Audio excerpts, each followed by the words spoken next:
ça a l'air délicieux. Merci beaucoup les chefs. Est-ce qu'au moins tu as des inspirations? Je te jure, je sais pas. Je reçois un DM, directeur de casting des Élites, je parle pas espagnol. Ce projet qui est quand même énorme. Le film il sort sur Netflix. Tous les pays qui parlent espagnol, numéro 1, il ouvre son enveloppe et il dit mon nom. Revive ton premier Goya, mais cette fois en vrai.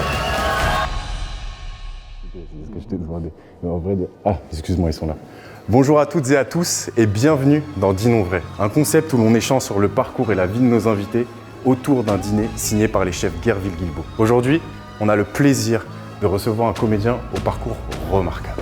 Premier acteur noir à recevoir un Goya, la plus haute distinction du cinéma espagnol pour son rôle dans le film Adou.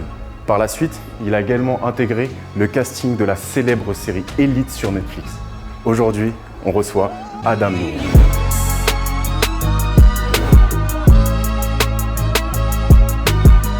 Adam, Ça va encore frérot. ça fait trop plaisir de te voir. Ça fait trop plaisir d'être là. Premier invité de Dînons Vrai. On a essayé de faire les choses bien pour toi. Je vois ça, t'as mis les petits plats dans les grands? Et ce que je te propose, c'est qu'on se mette à table pour justement déguster ces petits plats. Bah, c'est pour ça que je suis venu. On y va, frérot, c'est parti. Bon, Dînons Vrai, c'est simple. Un dîner talk show, un invité, un repas signé par les chefs Guerville-Guilbault et des discussions sans filtre. Quand même, tu avais conscience de l'importance du lieu où tu te trouvais comme. Je me rendais compte que c'était pas donné à tout le monde. Entre découvertes, Faudrait que je leur demande parce que j'en ai aucune idée. Moi non plus. rire, confidence et happening, Franchement, je me suis dit en hibou, t'allais déchirer vraiment. bienvenue dans Dînons Vrai.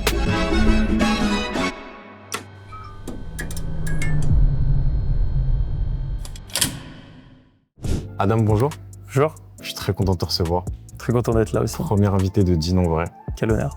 Quel honneur, ça c'est toi qui le dis, ça pour le coup, mais je suis très content de te recevoir. Je voulais quand même faire une petite précision à la caméra parce que Adam, on s'est rencontrés en 2023, si je dis pas de bêtises. Ouais. En tout cas, on a a parlé appris la à se première connaître en 2023 parce que tu m'avais envoyé un message à l'époque quand Jusqu'ici tout va bien, la série était sortie du coup. Il m'avait dit clairement que c'était mon moment, qu'il fallait que je profite, que quoi qu'il arrive, il me souhaitait le meilleur par la suite et ça m'a extrêmement touché parce que comme je vous expliquais juste avant, le parcours d'Adam est quand même remarquable.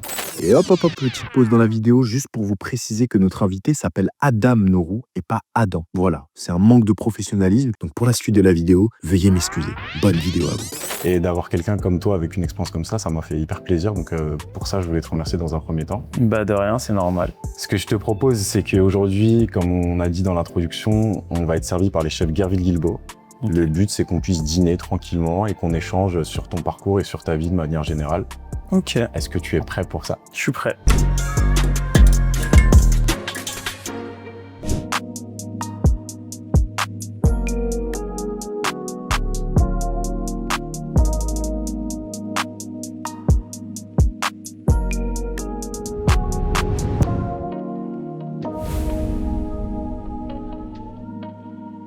Adam, je te présente les chefs Guerville-Guilbault, Doenson Guerville et Grégory Guilbault.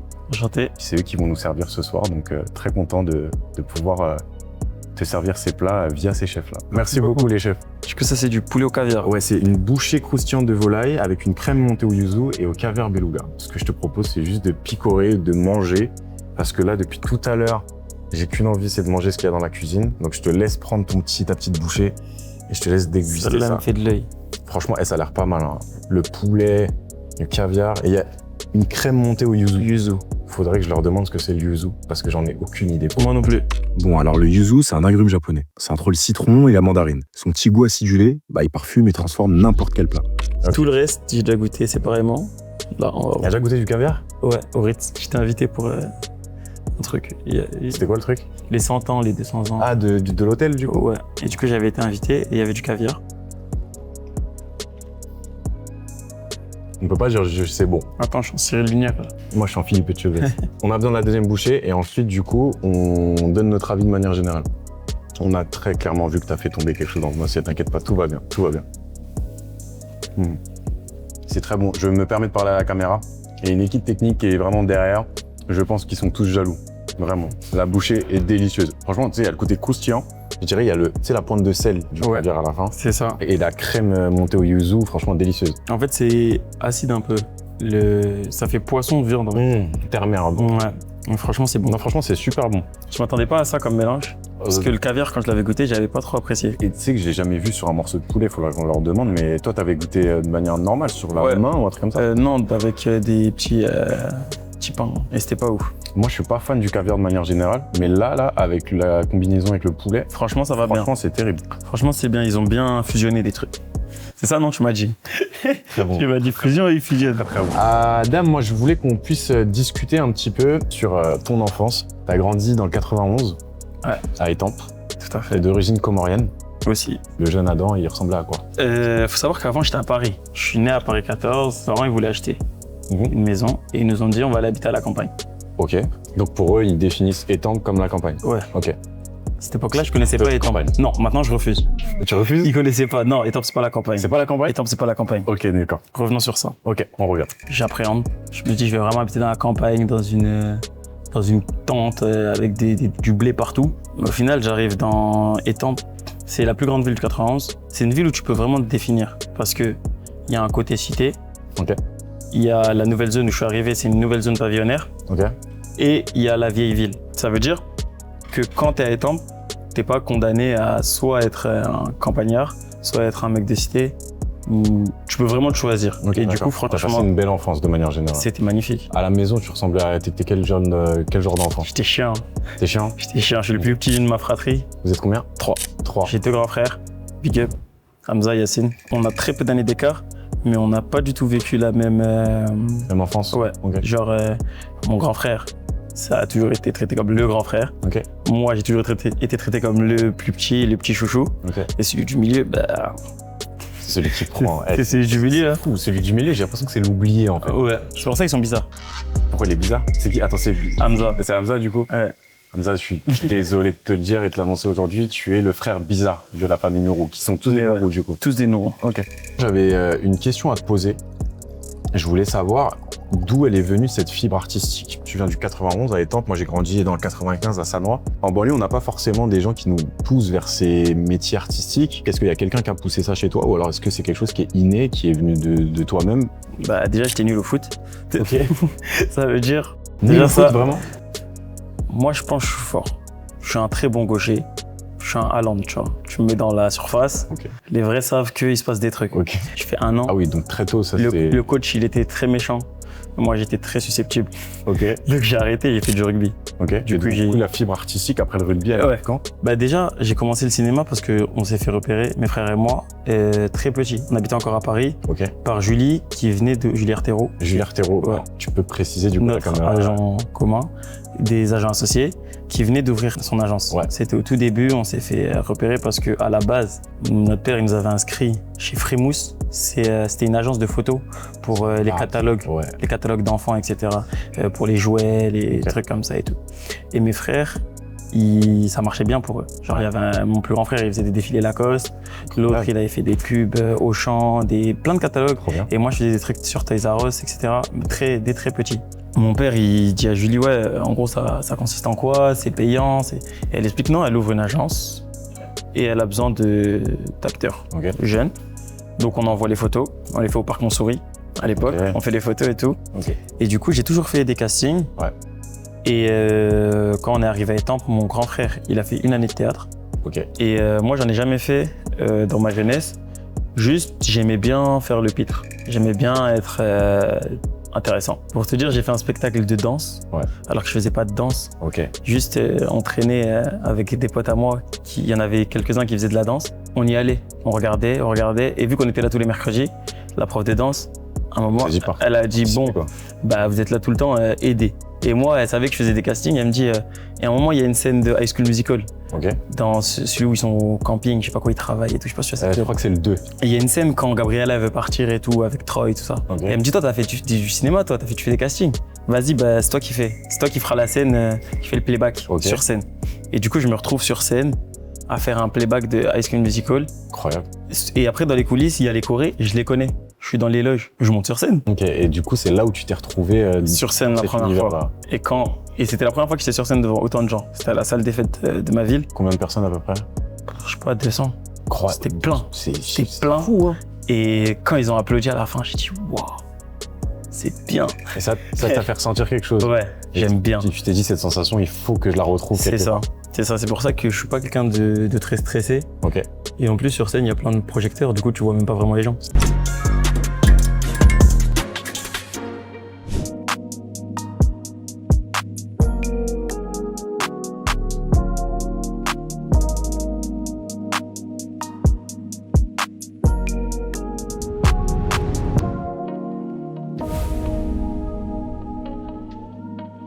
C'est le moment du blind test. Tu sais ce que c'est un blind test? Tu sais ce que c'est un blind test? C'est quoi un blind test? C'est tu me mets de la musique et moi je dis c'est qui chante. Là, il n'y aura pas de musique.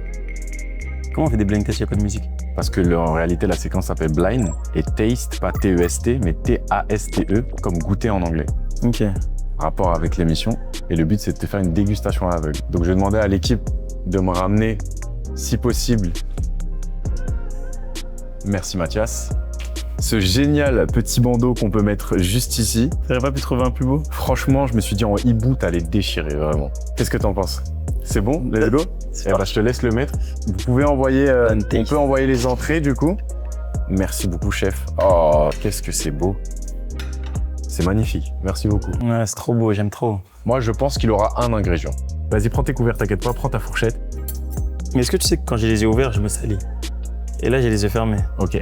Donc toi, tu veux que je me salisse? Moi, je te conseillerais, tu t'avances un petit peu près de la table encore. Tu plantes ta fourchette encore plus vers moi. Avance, attire tes tresses, voilà. Pique. Voilà. Et là, tu te laisses découper un morceau. Je suis à un endroit ou à l'envers, mon coup? Là, c'est bon, t'es bon. Ok, parfait. Je te laisse goûter. C'est parti. Est-ce qu'au moins, t'as des inspirations, saveurs qui te remontent? Je sais pas. Au début, je croyais que c'était du pain. Ok. Après, peut-être c'est du poulet. C'est très bien. T'as déjà le premier ingrédient qui est le pain. Ah, c'est tout mélangé? Là, c'est tout mélangé. Je te laisse regoûter. Si jamais je peux truc, regarde. Oui. Et là, je te laisse goûter. Est-ce que tu peux dire, est-ce que c'est bon déjà dans un premier temps? Ouais, déjà, c'est très bon. Il y a de la moutarde? Non, je ne crois pas. C'est du bœuf? Il n'y a pas de viande. Il n'y a pas de viande dans ce que je mange? Il n'y a pas de viande dans ce que tu manges.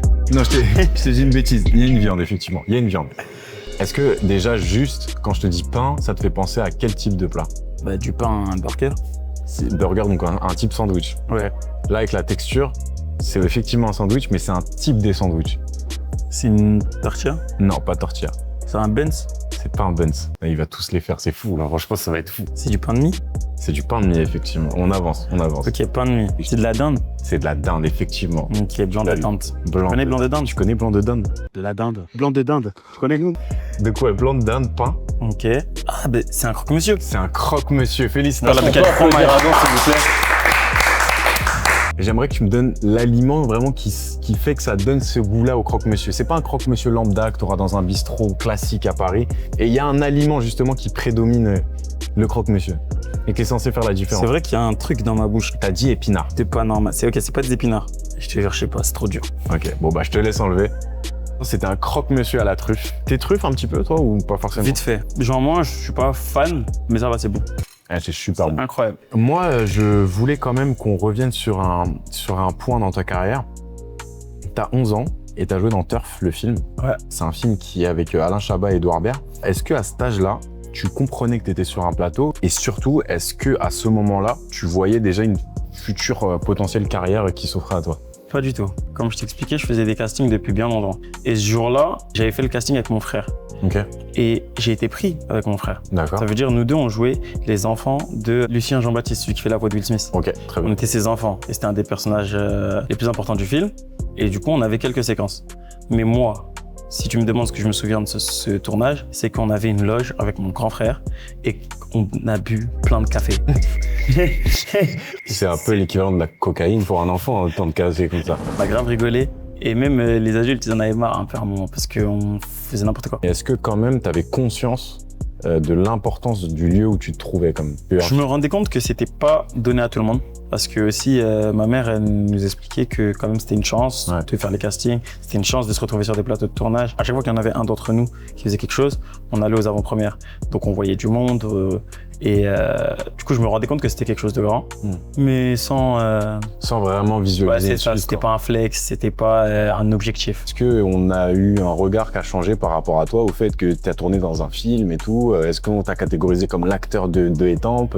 À cet âge-là, non, parce que aussi ma mère, elle nous a beaucoup protégés par rapport à ça. Okay. Ça veut dire quand on faisait des choses, limite, c'était pas un secret, mais c'était pas une fierté. Genre, il y avait pas beaucoup de gens qui savaient que je faisais ça. D'accord. Je te propose qu'on passe du coup au plat principal. Avec plaisir.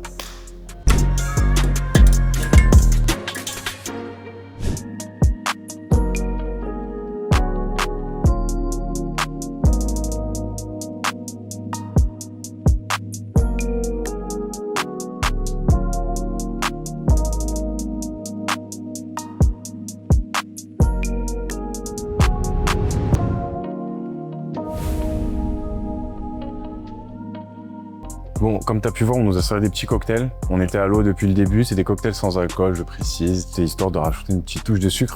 C'est génial. Merci beaucoup. C'est fou. Là, on a un filet de bœuf maturé au saté, un jus de viande et sa polenta crémeuse. Merci beaucoup les chefs. Merci à vous. On vous fera un retour. Dégustation. Donc là, on a le filet de bœuf maturé au saté, un jus de viande et sa polenta crémeuse. Je te laisse déguster, Adam. On est parti pour la dégustation. C'est parti.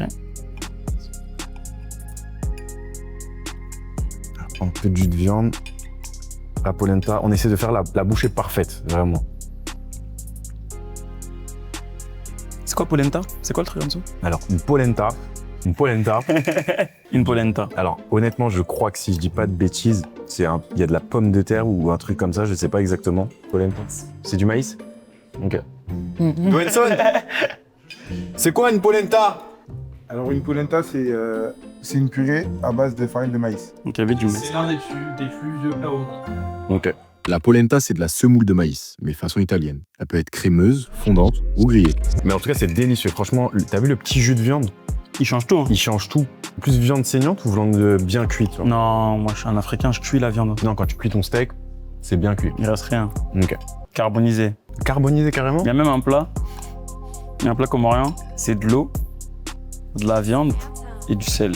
C'est juste ça. Et ça cuit jusqu'à ça carbonise. Et à la fin, il reste juste un peu de jus. Ça s'appelle du tibet. C'est incroyable. T'es juste ça la recette. Ouais. J'étais trop étonné. Avant de continuer, moi je voulais qu'on parle d'un rôle majeur qui est arrivé en 2020 pour toi. Là, tu tournes dans le film Adou. Assar. And you?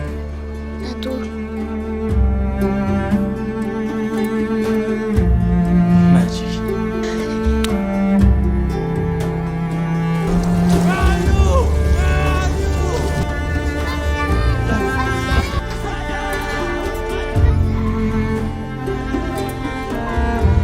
Toi, de ton côté, tu as interprété le rôle de Massa. Ouais. Comment t'es arrivé sur ce projet qui est quand même énorme? On parle d'un film espagnol. Comment tu t'es retrouvé du coup sur ce projet-là? Bah, suite à un énième casting, Quel âge le casting? j'avais 15 ans. Je suis obligé de raconter cette histoire parce que je ne voulais pas aller. J'avais d'autres choses à faire. C'était un mercredi après-midi. Mes deux frères aussi, ils avaient le casting. Au final, mon père, il a insisté. On est allé au casting. Je suis rentré dans la salle, je me suis assis. Le directeur de casting, il a ouvert la porte. Il m'a regardé comme ça. Il a fermé la porte. Il est revenu, il m'a donné un papier. Il m'a dit, tiens, prends ça. Il a fait passer mes frères sur le casting qu'on avait appris à la base. Je fais la scène vite fait qu'il m'a fait. Et après, il pose la caméra. Et pendant 1 minute, il me dit, assis-toi et fais rien. Du coup, je m'assois comme ça. Après, il me dit, tu peux partir. Et pour moi, il s'était rien passé ce jour-là. C'était juste un casting où je voulais pas y aller, auquel je suis allé. Et en plus, on m'a fait des heures sup. Ok. Et au final, on me rappelle, on me dit que je dois retourner en Espagne refaire un casting. Je parle pas espagnol. Mais déjà, quand on te propose le casting, qu'on nous dit que c'est un film, c'est une production espagnole, petite pression sur le fait que tu sais pas forcément parler espagnol. Moi, j'ai précisé, je sais pas parler espagnol. Si vous voulez que je vienne, je viendrai. C'est que vous savez ce que vous faites. Du coup, je retourne, je refais le casting. Et ça, c'était en décembre. Une semaine après, on m'appelle, on me dit, c'est bon, c'est validé. Fin du mois de janvier, tu pars 2 mois. 1 mois en Espagne, 1 mois en Afrique pour tourner. T'es parti où en Afrique pour tourner? Au Bénin. Génial, J'étais t'avais jamais mis les pieds. J'avais jamais mis les pieds au Bénin. J'ai retrouvé un peu des Comores. Du coup, je pars. Je vais voir mon prof principal. Ça va, les notes, ça suivait. Et ma CPE aussi. Big up, Madame Chevillère. Les gens, ils ont été là, tout le monde m'a poussé. Et donc, j'ai eu tous mes cours de français, parce qu'il y avait le bac de français, par Internet. Ouais. Mois d'avril, je reviens, je m'assois dans une salle de cours, j'écoute la prof 2 minutes et je me dis, non, C'est pas ça. C'est ce qui s'est passé juste avant là, c'est ça qui m'intéresse. C'est clair, c'est un film quand même. On prenait l'exemple de Turf juste avant, mais c'est quand même un film qui a rien à voir avec ce que tu as pu faire auparavant. On rentre sur quand même un tournage qui est assez dur parce que l'histoire est compliquée. Comment toi, tu as réussi à t'immiscer un petit peu sur ce tournage lorsque auparavant tu avais uniquement des expériences, on va dire, de comédie. La scène, quand vous faites la traversée, là, elle est complètement folle. Comment tu abordes un tournage où c'est aussi complexe que ça de se mettre dans un rôle où tu n'as pas eu l'expérience avant qui te permette de l'aborder dans les meilleures conditions possibles? Je dirais que c'était, encore une fois, comme dans quasiment toutes les étapes de ma vie, un concours de circonstances. J'arrive, Mustapha, lui, il a été casté, casting sauvage. Ils ont tourné dans toute l'Afrique pour le trouver. Et même en Espagne, ils ont casté, ils l'ont croisé à un coin de rue, ils lui ont parlé. La directrice de casting à l'époque, elle a senti que ce petit, il avait quelque chose. Et c'est fabuleux ce qu'il Et il est dingue. Il est dingue, vraiment. Et quand je suis arrivé, premier jour de répétition, et il y a la coach. La coach, elle est là, elle s'appelle Bella, elle habite en Espagne, mais c'est une béninoise. D'accord. Okay. C'est elle qui a fait venir l'équipe de tournage au Bénin. Elle faisait que de dire au producteur Edmond, viens au Bénin, il y a tous les décors que tu veux. J'ai un voisin, il est sénégalais, il est venu me voir, il m'a dit, moi je connais là où quand t'étais au Sénégal, là, il y avait mon école à côté quand j'étais petit. J'ai regardé, j'ai dit, c'est trop un moment de faire. Tu penses que tu le voyais pas? Bah oui, mais j'étais au Bénin. Ouais. Ça veut dire, j'ai dit, ouais, je crois que c'était à côté de ton école. Et du coup, on est parti. Et Bella, ça faisait plusieurs semaines qu'elle entraînait le petit. Okay. Ça veut dire, je m'assois en face de lui, comme là, je suis en face de toi. Et elle lui dit, explique-lui tout le film. Il a 7 ans. Il parle pas bien français. Sa voix dans le film, c'est sa vraie voix. Il y a vraiment un accent, etc. Ouais, c'est fort. C'est lui qui va. Et il m'explique tout le film. Et quand je le vois, je dis, ouais, il est fou. Je suis obligé d'être au niveau. Mais je suis même pas acteur, moi. J'ai pas fait d'école de théâtre. Syndrome de l'imposteur, un petit peu. Mais oui, un petit peu beaucoup. Il y a Luis Tosar, qui est une pointure. Il y a Ana Castillo, qui tourne beaucoup en Espagne. Le réalisateur, lui aussi, il avait déjà eu des prix. Et il y a moi, au cœur de tout ça, je suis juste un petit du 9-1 qui fait des castings de temps en temps, tu vois. Et quand ça commence, tout se déclenche. Tout part. Et de manière positive? De manière positive. Les gens, ils sont contents. Le chef des cascades, Grégory, c'était un Français aussi. Et il est là, il est derrière moi. Et du coup, j'avais le vent dans le dos. Je pouvais que aller tout droit. Et au final, ça a marché. Bah, franchement, c'est une expérience incroyable. Surtout que, en réalité, ce qu'il faut dire pour ce rôle, tu reçois le Goya de la révélation masculine. Y el Goya al mejor actor revelación es para Adán Nuru por Adu. Gracias a todos. Ha sido fantástico. Gracias a mi padre. Gracias. Espero que a todos. Gracias. Es increíble, no me lo esperaba.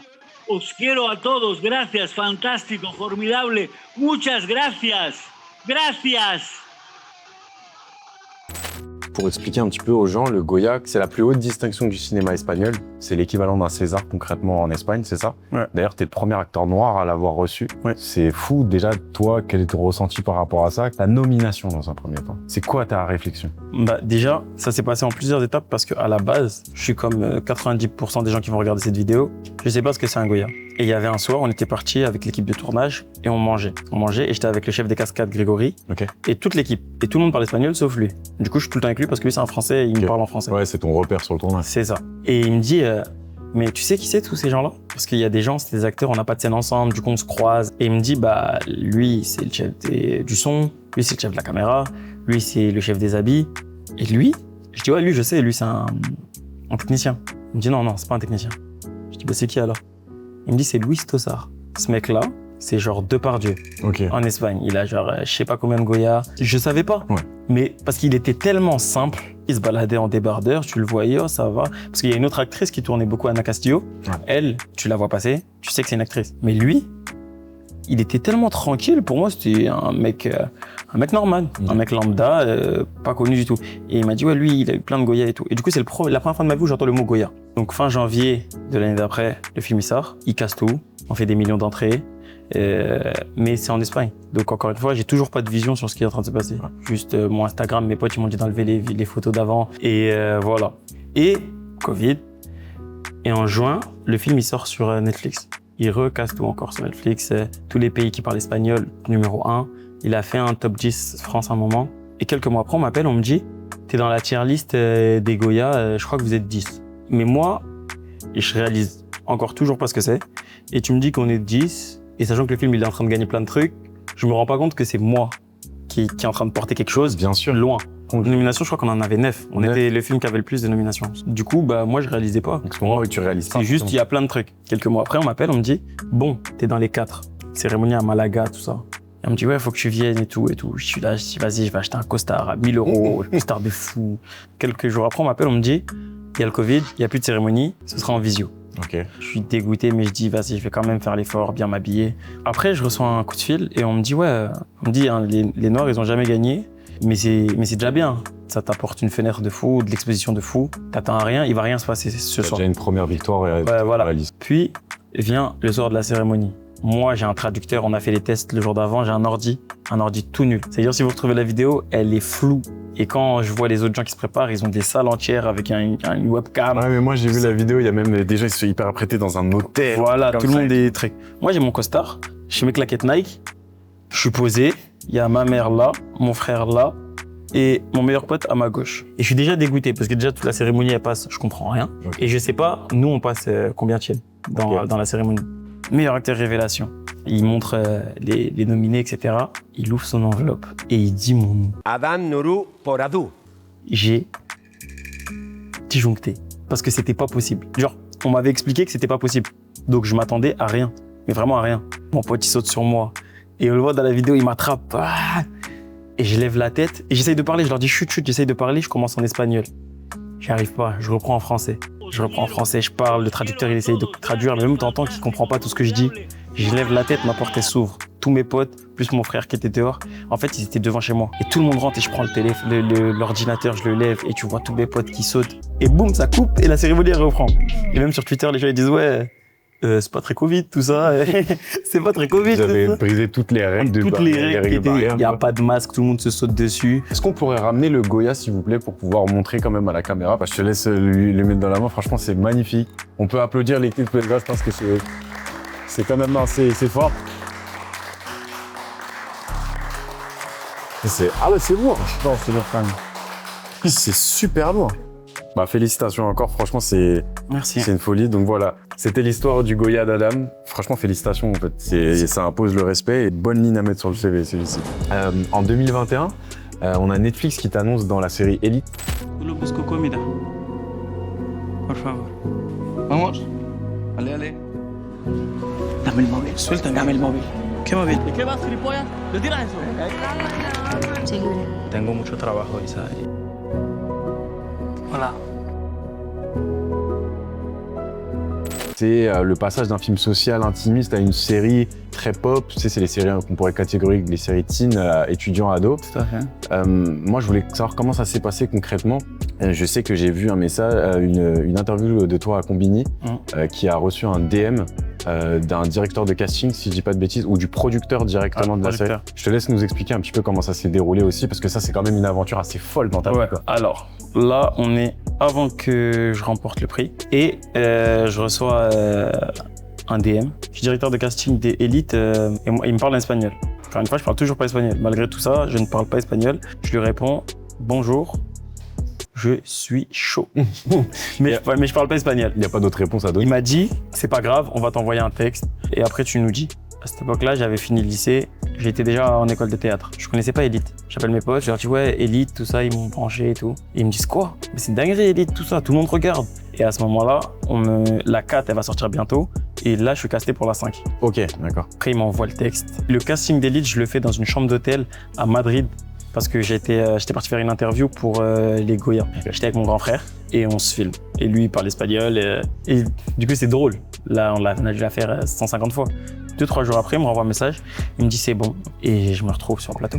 Mes tournages étaient très espacés. Du coup, la première saison, je fais beaucoup d'allers-retours, j'arrive, le casting il me met directement à l'aise et c'est à force d'être là-bas que mon espagnol il commence à devenir bon. Commence à développer, ouais, avec les équipes, avec les acteurs. Les équipes. Et à saison 5, j'ai pas de coach d'interprétation parce que j'ai pas trop de scènes. Mais saison 6, on m'a pris un coach. On entre quand même dans une autre sphère. Adou, ça a été un carton en Espagne. Là, on rentre sur une plateforme comme Netflix où la série explose à l'international. Tu dois avoir des demandes. Comment tu as pu gérer un peu cette pression qui est arrivée sur tes épaules?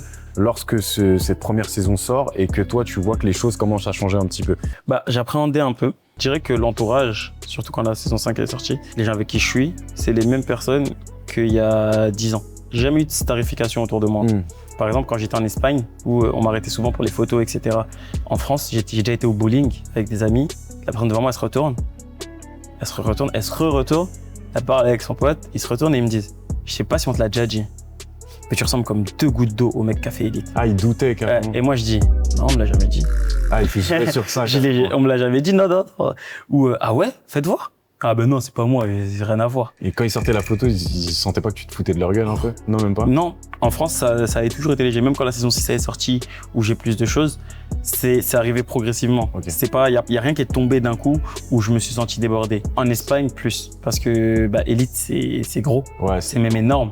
Ça veut dire l'enchaînement Elite plus Goya. L'année d'après, je suis parti à la cérémonie des Goya pour remettre la révélation de l'année. C'est génial ça. Et du coup, ça faisait que les Espagnols, ils me voyaient beaucoup. Tout ça, c'était comme une autre vie. C'était ma vie de là-bas.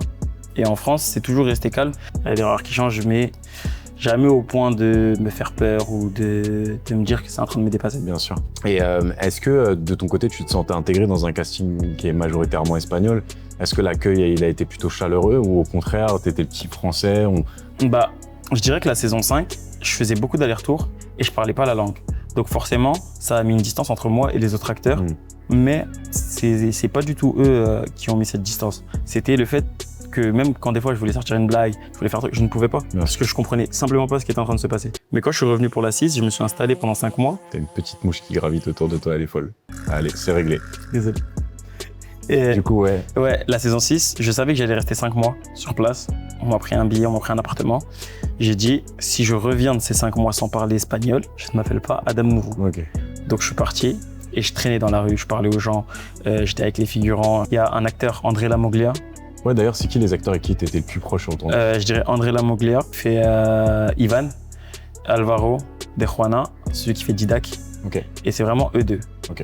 Parce que André, c'était un Brésilien qui était venu et du coup, il sait ce que c'est de s'intégrer. Il m'a tiré dans des soirées, dans des fêtes, dans des restaurants. Et à force d'être avec eux tout le temps et de manger avec eux, au bout le premier mois, tu parles pas, t'es assis. Et au bout du deuxième, tu commences à répondre, à rentrer dans les blagues. Bien sûr. Et il y a même des acteurs, je pensais qu'ils avaient un problème avec moi parce que je croyais qu'ils m'aimaient pas. Et un jour, je m'assois avec, pour le citer, Manu Rios. Il a l'air très froid, très hautain. Un jour, vers le dernier mois de tournage, je me retrouve tout seul, on est à la cantine en même temps. Donc on est comme ça, face à face. Et je parle maintenant. Donc je peux parler. Et je lui dis, ouais, pourquoi au début t'étais comme ça et tout? Il me dit, je pensais que c'est toi qui m'aimais pas. Tu parlais pas, tu regardais de travers et tout. Mais moi, je suis juste un mec qui comprend pas ce qu'ils sont en train de raconter. Donc là, on a brisé la glace ce jour-là. Et au final, c'est quelqu'un qui m'a aidé. C'est quelqu'un qui m'a donné plein de conseils, qui m'a conseillé des agents. Alors que de prime abord, je pensais qu'il me détestait tout simplement. Alors qu'en fait, c'était juste la barrière de la langue. En tout cas, merci beaucoup pour ces explications. C'est quand même des projets assez fous. Et juste pour ça, déjà, je voulais te dire que, comme au début de l'émission, je te l'ai dit, ça force le respect. Et félicitations pour ce que tu as fait, du coup.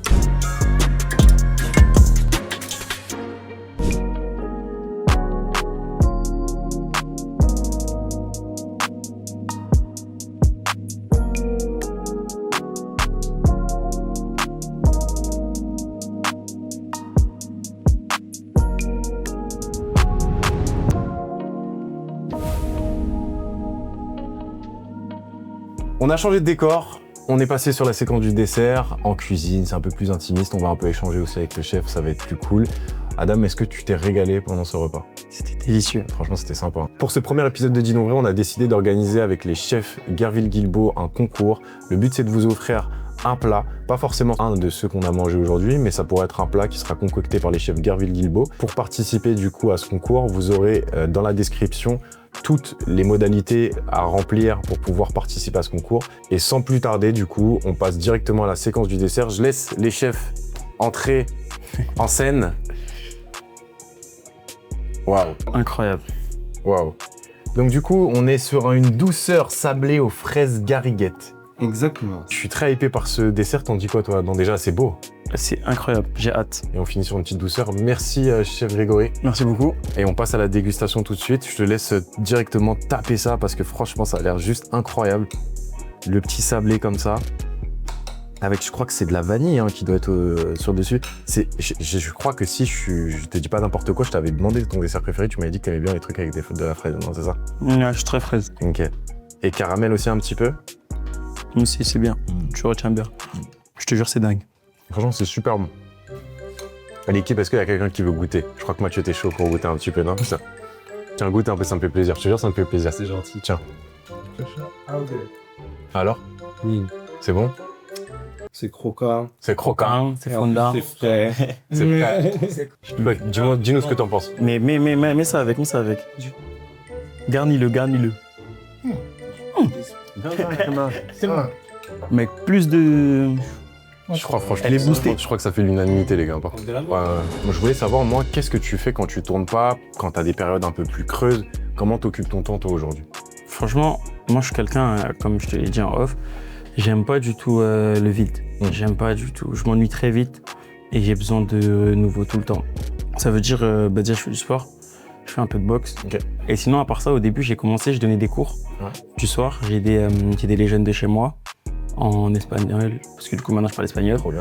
Et même des cours du soir en général, je les aidais des collégiens. Et de l'animation. Je suis dans l'animation aussi dans ma ville. Et l'animation, ça fait combien de temps que t'en fais? Ça va faire 2 ans. C'est important pour toi de transmettre ça à la nouvelle génération? Franchement, ouais. Parce que j'essaie de leur montrer que tout est possible. Et même si on est au fin fond du 91, on peut faire plein de choses sans avoir besoin de passer par une école de théâtre. On se rend compte que même à cet âge-là, ils sont déjà très fermés et très bloqués. En mode, ouais, nous, on est des mecs du 9-1, ça sert à rien.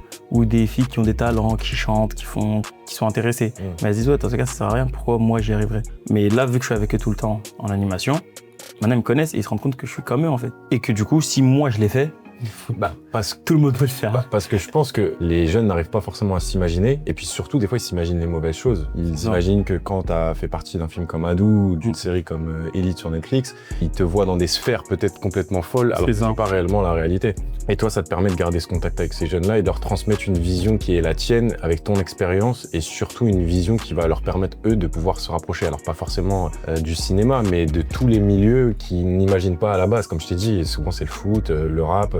Mais tu peux leur dire que voilà, il y a du théâtre. Il y a de la peinture, il y en a, ils dessinent super bien.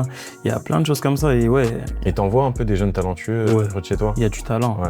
Cette année, j'avais organisé un casting parce qu'il y avait un réalisateur qui cherchait. Et moi, je lui ai dit que j'en avais, que je savais qu'il y avait des petits qui avaient du talent. Ceux que j'ai retenus au final, c'est ceux sur qui j'aurais pas misé une pièce. J'ai été bouche bée par certains. Des petits qui sont réservés, qui parlent pas beaucoup. En fait, tu montres que parce que souvent les cours du soir, c'est vu comme leur relou en fin de journée. Limite, c'est une heure de colle en plus. Voilà. Là, pour le coup, après, si tu veux tout renverser sur la table, t'es libre. T'es chez toi, chez Dinouva, tu fais vraiment ce que tu veux. Mais est-ce que tu sais que quand j'ai les yeux ouverts, je me salis? Ça va, je suis toujours indemne. Normalement, c'est bon, t'as sauvé le kimono. Mais oui, en réalité, l'heure du soir, c'est souvent vu comme une punition pour les jeunes. Là, t'arrives quand même à leur montrer l'aspect positif qu'on peut avoir. Et apprendre, c'est pas forcément que les cours chiants qu'on a à l'école. C'est ça. Ça peut être aussi dans d'autres secteurs, et ça, c'est fou quand même. Ça, et c'est quelque chose que t'aimerais pousser un peu près de chez toi? Peut-être, je sais pas, une association? C'est quelque chose auquel je pense, parce que le cinéma, c'est pas tout le temps. Je sais que je pourrais créer quelque chose, et même le fait de les motiver, de les amener et de le faire, c'est pas juste de l'animation, on n'est pas juste en train de jouer, on est en train de créer quelque chose. Ce que j'ai remarqué en travaillant avec les jeunes, c'est que, après peut-être c'était pareil dans ma génération, mais vu que j'étais jeune moi aussi, je l'ai pas vu. Quand je parle avec eux, je me rends compte qu'ils souffrent tous. Et il se passe des trucs de fou dans les foyers. Et même là, je te dis ça, là, j'ai un truc en tête, j'ai des noms en tête, des visages en tête. Alors si le fait d'être avec moi, le fait d'avoir des idées, des projets, ça peut les pousser, et ben moi ça me fait du bien parce que c'est un truc de fou. En tout cas, franchement, encore une fois, comme ton parcours, ton discours, il est inspirant. Et pour ça, je te félicite encore une fois, en tout cas. Merci. On va passer à une séquence qui s'appelle la séquence des dilemmes. Je vais te poser 3 petits dilemmes. Le but, ce sera que tu y répondes le plus naturellement possible. Ok. T'es prêt? Prêt. C'est parti pour la séquence dilemme. Premier dilemme. Tu reçois 2 propositions le même jour, ok? Ok. La première proposition, c'est un petit rôle dans un film de Steven Spielberg. Deuxième proposition, le rôle principal dans un film d'auteur prometteur, mais inconnu. Qu'est-ce que tu choisis? Le rôle principal. Rôle principal d'un film d'auteur inconnu? Ouais. Tu mises sur le fait qu'il peut, sur un malentendu, aller à Cannes, et là, ça peut passer? Un film d'auteur d'inconnu, si j'ai le rôle principal, tout est dans mes mains après. Ouais. Tu te dis que, au contraire du rôle de Spielberg, en réalité, on te donne un film complet où tu vas pouvoir faire tes preuves et du coup, ton destin, il est entre tes mains. Je préfère l'avoir entre mes mains parce que un petit rôle chez Spielberg, c'est bien pour les contacts, c'est bien, mais même pour la visibilité, si je fais un petit rôle, c'est qu'il y a des grands à côté. Bien sûr. Et c'est dur de briller. Je pense que c'est, dans ma tête, c'est logique. Ok, parfait. Deuxième dilemme. 2 options de carrière. La première option, t'es un acteur riche, célèbre, exposé, mais malheureusement, t'as une image qui est fausse, superficielle, et t'es vraiment mal jugé en coulisses. T'as vraiment une sale réputation. On me déteste. On te déteste. Et la deuxième proposition, c'est comédien peu connu, parfois même un peu en galère financièrement, et par contre, t'es respecté dans le milieu. Adam Nourou est un comédien exceptionnel, mais par contre, une carrière qui stagne un petit peu, et même financièrement, ça suit pas forcément. Qu'est-ce que tu vas suivre? Proposition 1. Proposition 1. Ouais. L'image des gens, au final, tu t'en fous. Ouais. J'ai une mère à nourrir, il y a une maison au bled à finir, plein de trucs à faire, j'ai des frères, j'ai un neveu maintenant. Ils vont quand même détester. Je dormirai bien quand même. Et tu sécuriseras la famille, c'est le plus important, parce que eux, ils sauront qui tu es vraiment. Ok. Et troisième dilemme, ça va te rappeler un petit souvenir. Est-ce que tu préfères recevoir un deuxième Goya, mais dans les mêmes conditions que le premier, c'est-à-dire à distance, en visio, pas forcément la reconnaissance que tu as eu, que tu devrais avoir, la même expérience, on va dire, que le premier, mais par contre, tu as un deuxième Goya, donc t'es titré 2 fois. Ou alors, revivre ton premier Goya, mais cette fois en vrai, avec un public, une cérémonie et toute la reconnaissance médiatique que tu pourrais avoir. Ça, c'est une vraie question, ça. Et je le revis en étant conscient. En étant conscient. C'est-à-dire, genre, c'est moi maintenant qui le revis. Si toi conscient, t'as acquis la maturité que t'as eue par rapport au premier, ça veut dire que tu peux même faire les bons choix. Je pense que je regagne le premier. Tu regagnes le premier? Et je fais les choses différemment. Déjà, je prépare un discours parce que je sais que je vais gagner. Ok. Et après, je surfe plus sur cette histoire. Parce que je l'ai laissé couler le premier. Vu que j'ai mis du temps à comprendre ce que c'était. Si là, tu me fais reculer de 5 ans. Revive le premier, du coup. Ouais. Adam, je te laisse me suivre. Allons-y. Pour terminer, du coup, sur ce beau repas. Mais terminé le repas, là. Avec l'équipe de Dis-non Vrai. Vas-y, Ça Chavel. nous tenait vraiment à cœur de te faire revivre ton Goya. Alors ce soir, c'est ta cérémonie.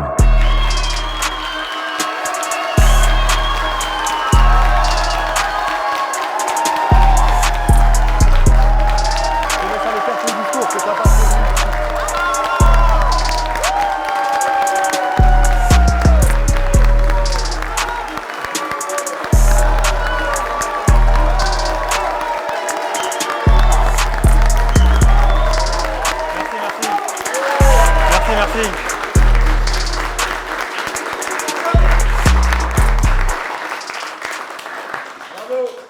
Alors, je m'attendais pas du tout. Franchement, c'est un honneur. J'ai 18 ans et je suis le meilleur espoir espagnol. Franchement, c'est dingue. Je tiens à remercier ma famille. Je tiens à remercier ma mère qui est là. On applaudit ma mère, là-bas. Je tiens à remercier mes 2 grands frères, Yacine, Hamza, on se voit. Je tiens à remercier mon père qui est plus là, mais qui a tout fait pour moi. Alors faites un peu de bruit pour mon père, s'il vous plaît.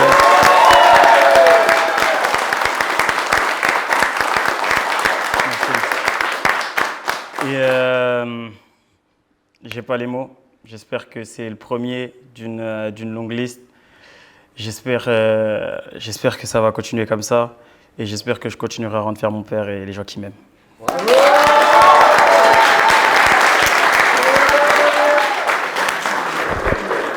Galère.